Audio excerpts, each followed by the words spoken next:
Hello everyone, how are you. In today's lecture we will discuss about the comparison test. और अब हम देखेंगे कि किस तरह से इस टेस्ट को यूज़ करते हुए हम सीरीज़ जो हैं उनकी कन्वर्जेंस या डाइवर्जेंस जो है उसे फाइंड आउट कर सकते हैं। ठीक है, the idea is compare one series to another where you already know convergence और डाइवर्जेंस, ज्योमेट्रिक सीरीज़ और हार्मोनिक सीरीज़ एट्सेट्रा। ओके इसमें हमने क्या करना होता है कि हमारे पास सीरीज़ गिवन है, जिसकी हमें कहा गया है कि आप जी ये सीरीज़ है, इसकी आपने कन्वर्जेंस या डाइवर्जेंस जो है वो बतानी है। ठीक है, आप क्या करते हैं कि कोई उसके रिजेम्बलेंस में एक सीरीज़ उठाते हैं। अगर वो series convert there are certain conditions, और अगर आपने जो सीरीज़ ली है आप ज्योमेट्रिक सीरीज़ पिक कर सकते हैं, आप हार्मोनिक सीरीज़ पिक कर सकते हैं, और आप देखते हैं कि वो जो आपने चूज़ किया सीरीज़ वो कन्वर्ज करती है या डाइवर्ज करती है। एंड अंडर सर्टेन कंडीशंस आप अपनी जो ओरिजिनल आपके क्वेश्चन में सीरीज़ दी गई होती हैं, आप उसकी कन्वर्जेंस और डाइवर्जेंस जो है उनको डिटरमिन कर सकते हैं। फॉर एग्जांपल, आपके पास कोई सी दो सीरीज़ है ना, ठीक है। Suppose we have two series, ठीक है। एक वो सीरीज है जो कि आपको क्वेश्चन में दी गई है, और दूसरी सीरीज जो है वो आपने खुद चूज़ की हैं। ओके, अब लेट्स से कि summation a n and summation b n are series, ये दो सीरीज हैं विद पॉजिटिव टर्म्स, और इनकी टर्म्स जो हैं वो पॉजिटिव हैं। फर्स्ट कंडीशन आपको क्या कहती है कि अगर आपके पास a n is less than equal to b n हो फॉर ऑल एन, एंड आपके पास क्या करे कि सुमेशन बी एन जो है वो कन्वर्ज कर रहा हो, summation b n converges, then according to the condition summation a n also converge.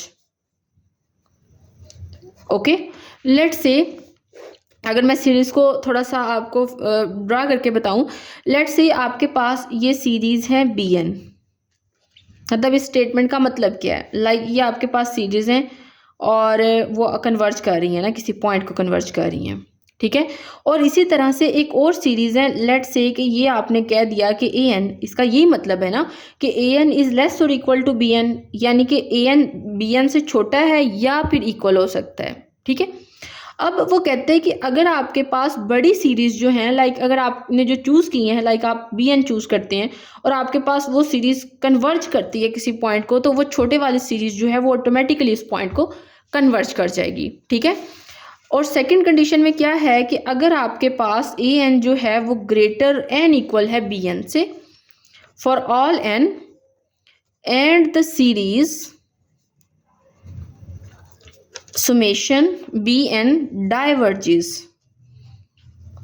then summation an also diverges। Okay, इसमें क्या कहा गया है कि आपके पास लेट्स से सीरीज है ना, आपके पास जो क्वेश्चन में सीरीज दी गई हैं वो बड़ी है या इक्वल है किस सीरीज से जो आप खुद चूज कर रहे हैं ना।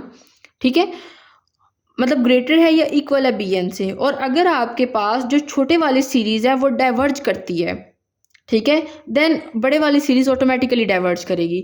अब लेट्स से कि अगर हम इसको ड्रा करना चाहें, लेट्स से कि ये हमारे पास ए एन है, ए एन क्या है, ए एन ग्रेटर है एंड इक्वल है बी एन से, बी एन अगर कोई सीरीज यहाँ पे पड़ी है, वो कहते हैं कि अगर बी एन डाइवर्ज कर रही है तो ऑटोमेटिकली जो आपके पास ए एन है बड़ी सीरीज है उसको डाइवर्ज करना पड़ेगा। ठीक है, and this is what comparison test says. अब अगर हम इससे रिलेटेड एक एग्जांपल देखें, लेट्स चूज एन एग्जाम्पल, और हम देखते हैं कि किस तरह से हम कंपैरिजन टेस्ट को उस पर अप्लाई कर सकते हैं। नाउ स्टूडेंट्स, हम एग्जाम्पल देखते हैं। लेट्स से कि हमारे पास क्वेश्चन में सीरीज गिवन है कि summation n is equal to 1 to infinity 1/n² + 2। आप यहाँ पे सिंपली आपके पास ये सीरीज है, आप यहाँ पे पी सीरीज टेस्ट भी यूज़ कर सकते हैं। Definitely the value of p is greater than 1 that is equal to 2, तो ये आप इजीली डिटेक्ट कर सकते हैं कि ये डाइवर्ज करेगी। लेकिन हमारा यहाँ पे टारगेट है कंपैरिजन टेस्ट को समझना, तो हम उस टेस्ट को यूज़ करेंगे और देखेंगे कि क्या हमारे पास वाकई जो हमने ये दो कंडीशंस डिफाइंड की हैं इनको यूज़ करते हुए ये कन्वर्ज या डाइवर्ज करेगी। अब सबसे पहली कंडीशन क्या थी कि आपके पास जो पॉजिटिव टर्म्स होनी चाहिए। आप यहाँ से देखें तो आपके पास n² है और एडिशन हो रही है 2 की, यानी कि कोई भी जो टर्म है वो नेगेटिव नहीं होगी, तो फर्स्ट कंडीशन सेटिस्फाई होती है कि ऑल टर्म्स आर पॉजिटिव। ठीक है, पहली कंडीशन तो सेटिस्फाई हो गई। तो इसके मुताबिक अब देखें ये वाली जो सीरीज़ है वो ग्रेटर और इक्वल है 1/n² + 2 से, ठीक है। और ये वाली सीरीज़ जो है वो लेस और इक्वल है 1/n² से। क्यों? क्योंकि देखें 1 के डिवाइड में n² है और उसमें किसी नंबर की एडिशन हो रही है, और 1 के डिवाइड में जितना बड़ा नंबर होगा तो दैट मीन्स ये नंबर उतना ही छोटा हो जाएगा। और अगर हम यहाँ से 2 को निगलेक्ट कर देते हैं तो डेफिनेटली ये वाला टर्म इस टर्म से बड़ी है, ठीक है। And this is true for all n, means this is true for all the values of n।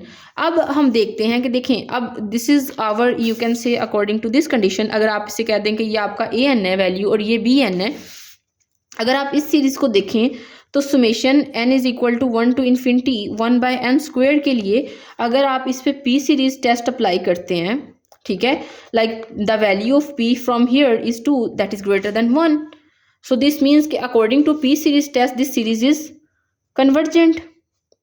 तो इसका मतलब है अगर बड़े वाली सीरीज कन्वर्ज कर रही है तो ऑटोमेटिकली जो छोटे वाली सीरीज है वो कन्वर्ज कर जाएगी। So you will write here, so आपने यहाँ पे ये भी लिखना है कि so this is by using p series test this series is convergent. So summation n is equal to 1 to infinity 1/n² + 2 is also convergent by using the comparison test. Okay, and this is your required answer. So student, this is all about the comparison test. हमने देखा कि test क्या होता है और इसको हमने एक एग्जांपल पे अप्लाई करके देखा कि किस तरह से इस टेस्ट को यूज़ करते हुए हम सीरीज़ की कन्वर्जेंस या डाइवर्जेंस जो है उसे फाइंड आउट कर सकते हैं। Thank you so much.